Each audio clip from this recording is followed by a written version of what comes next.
nó cá nhân trong nó đấy trồng sai thế trồng không trồng như số lần sau tôi rồi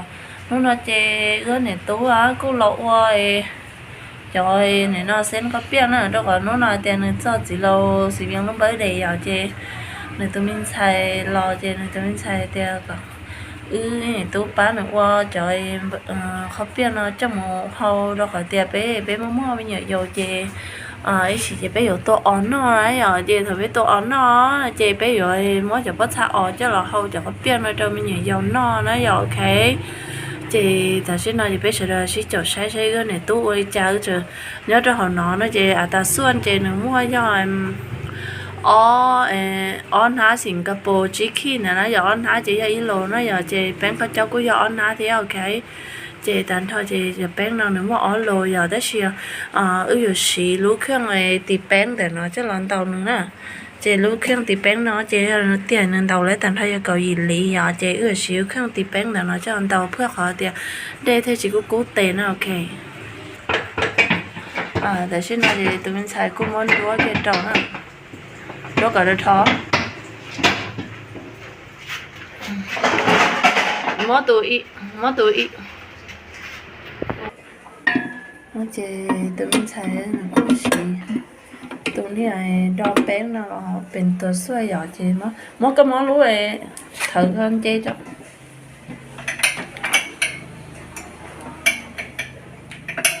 mà món nó thử chơi rồi ok cho là to chị có bơ chị có cho lấy ý nó lấy gì có lấy ha nó phải ok chị có món này xí cho con ai phân giấy cho đâu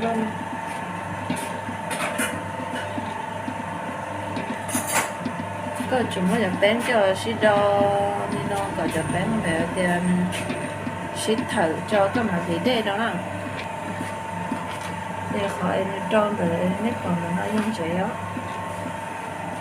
ở trên nó có để đây để nó lúc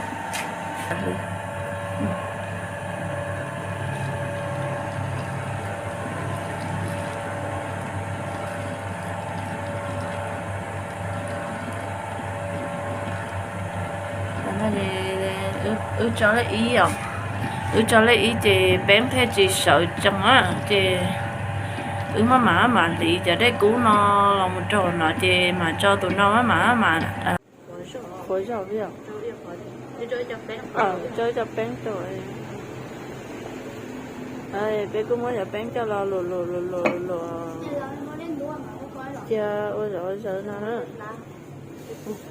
ok không rồi tao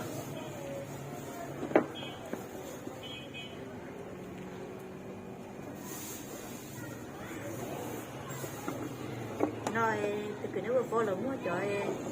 mà dùng nè sau lúc hắn mà tan không sau lúc hắn cắm hén mà bây giờ ôi sợ con nhập sẵn nó thì tí này cái này xem gì là xem mà dùng nè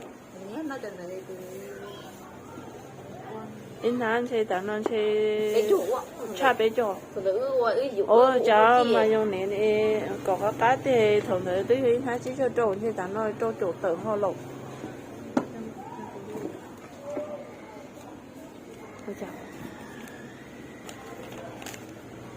cái này nó xem gì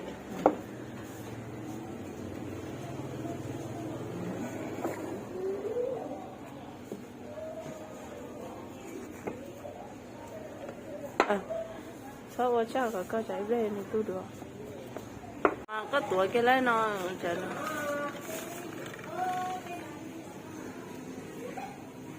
vậy này có khó dùng có tiền mấy mỏ anh kéo đã bật ta to nữa họ chỉ cho dùng đã bật ta tí cái chỉ trâu ấy cho bé lẩu tàu ok này biết không cái mà mới cho trâu tàu cá đó là dùng cái tiền liệu cho xem các biết nó cũng máy trâu từ su trâu cá đó giờ tiền là từ xã tàu này nó cho mùi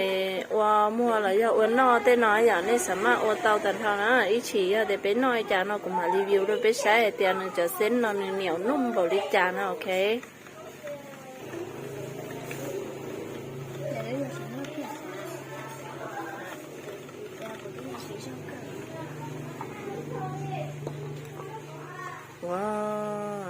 con sẵn giang sao mỗi này giờ bên làm phong phong gì đó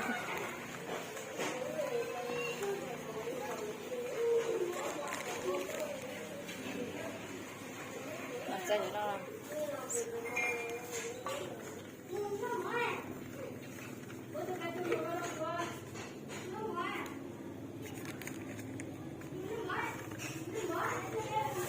quên không rõ một tiếng rồi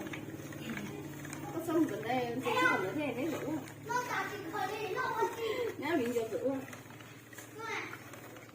nếu làm cần đấy dê tầm đấy cái nó cú mình dê không có để tưởng hay nhá rồi cũng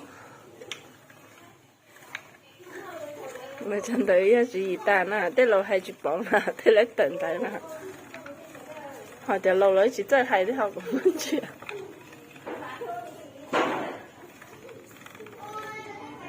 hay là hay thì đọc hay mồ hay là hay thì đọc hay mẹ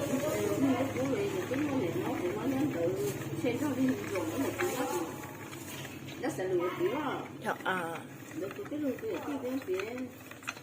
ở nhà không rồi là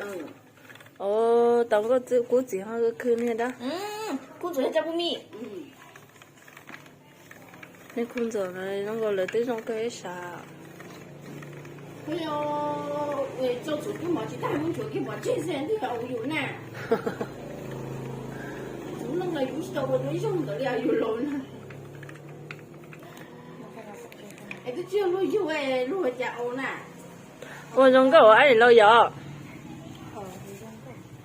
我感觉都可以。xí lúc này rồi nó cũng bá lấy dù rồi sai khó sửa rồi lấy cậu ta nó thiếu thì tan thọp lâu chỉ lô nữa nhập lâu chỉ lô nó rồi bây giờ này tú bây giờ rồi lại mình chơi bây giờ xí hở đi ó sợ mong là lại á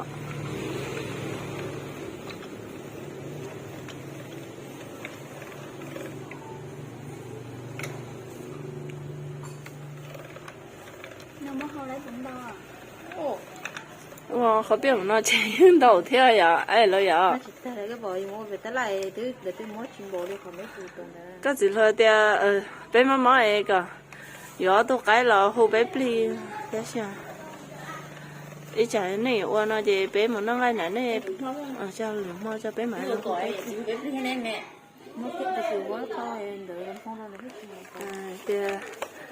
cái gì thôi nhớ bữa sưởi cho bé một mì cà liếp lấy chào bé mong đâu cũng có sửa đi thế cái này qua bấm lẹ nó mạnh thế rồi thì chỉ có sửa mới cả xuyên có đi bé ở chưa bao sửa bé thì cái gì thôi xe bé有给啊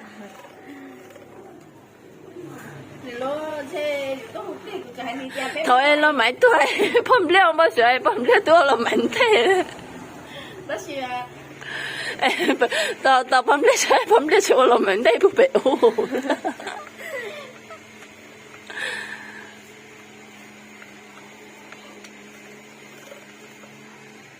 cái gì tao sẽ biết cho YouTube cái gì tao cái gì không biết lo để cho phải vấn đề我表示啲人當嘢晒啦，當應地啦。誒，當我應地啊。只係啦，啲當啲應地。我把打嚟我嚟，你做我們應地，以前nó chỉ tan đủ rồi, ô sao mà nó chỉ ta chỉ sợ mày ăn sao vậy? anh đã thấy gì phải có biểu. Tôi lấy cái lẽ đó rồi chỉ có bốn là hàng cái. Còn đây giờ bên nhà giờ đi,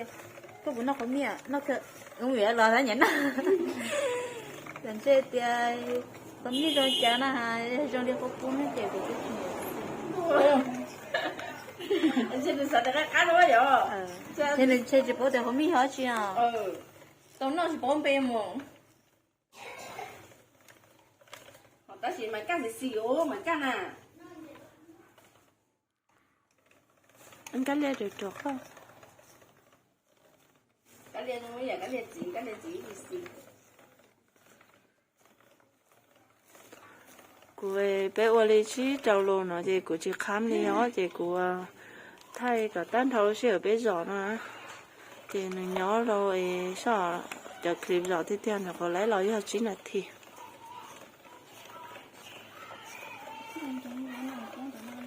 mất giá tấn đấy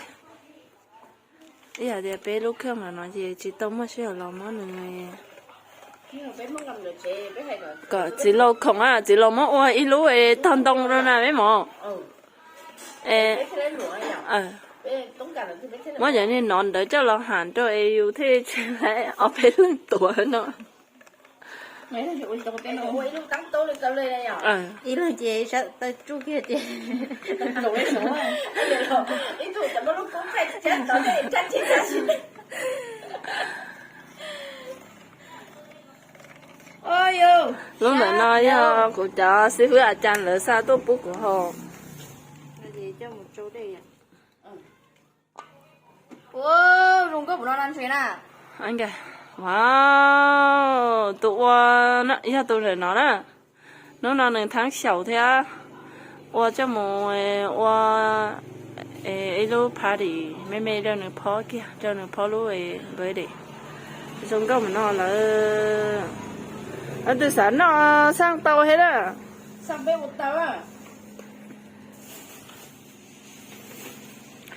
ok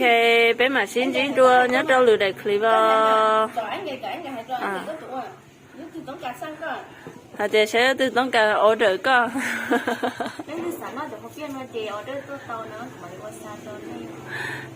rồi cái nào đó ý mình chỉ chờ review cho khoản nói chỉ là bé sẽ được tao sai theo ok ở trong tao cho chúng sao tụi nó còn qua